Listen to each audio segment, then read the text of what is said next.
Hello guys, welcome to our YouTube channel Sonam Creation.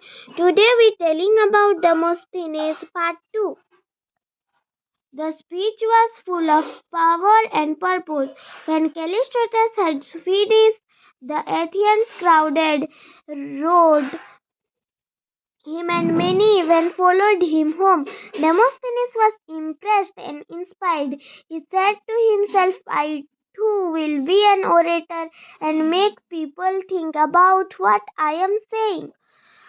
I want to have the power of words to make people agree with me and believe me. In his heart, he also thought maybe this special talent will also help me fight against the injustice my guardians have done to me. Demosthenes knew that he must work hard to succeed.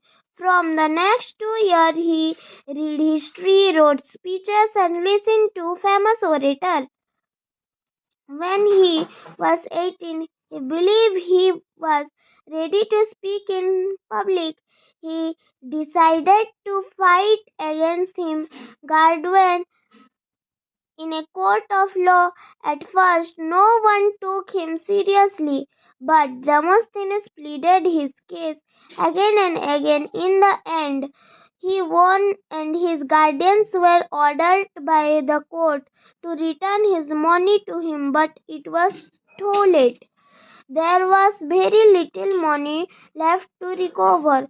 Once more Demosthenes felt great sadness and anger, but he would not give up and went on to speak in the assembly of Athens. But his first address was failure. He knew it from his face of the people around him. He was filled with shame. This is surely at the last time I speak in public, he thought sadly. He left the assembly and walked slowly down the road without realizing where he was going. Suddenly, he felt someone touch him arm. It was an old man who had heard him speak in the assembly that he said how sad and disappointed Demosthenes was. He looked at him keenly and praised him. He told him that his speech reminded him the great orator Pericles. How can you give up so easily, Demosthenes? He asked. Demosthenes felt encouraged and tried again, but he failed a second time. This time he left the assembly hiding his face in his cloak. An actor named Satyrus, who knew him well, followed him. He knew that Demosthenes would be in despair. Demosthenes did not hide his feeling from Satyrus. A sailor with a foolish story will make them applaud. Well, if I tell them tales of glorious deeds of their own countrymen, they do not care, he said bitterly. True, Demosthenes answered Satyrus, but I will tell you why it is so. A few lines will recite to me some lines from one of your great poets. Then Demosthenes recited some poems to him. He spoke the words correctly, but his voice was dull.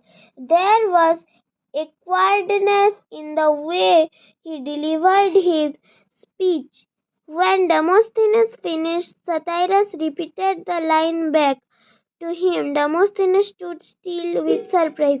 He could not believe that he were the same line. The actor's eyes flashed, his voice rose and fell, and his body swagged as he spoke.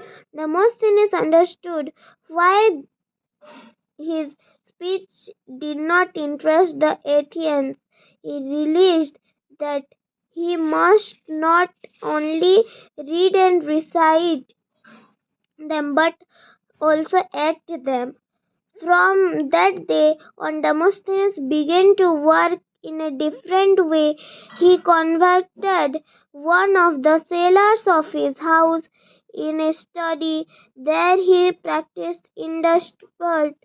He often lived in study for 2 or 3 months at a stretch. They say he went to the seashore and shouted his speech with pebbles in his mouth, but it made him struggle to bring out every sound. So when he spoke without the stone, the words came through loud and clear. He watched himself in the mirror as he spoke to improve his expression, gestures, and action. He practiced speaking as he walked or ran along the seashore. He raised his voice so that he could be heard over the roaring waves. He also practiced speaking as he ran off a hill. All this trained his breath, voice, and tone. Demosthenes' speeches were now filled with drama and purpose. He was no longer the boy who was shy and spoke with a stammer. Thank you for watching. Like, share, and subscribe. Bye.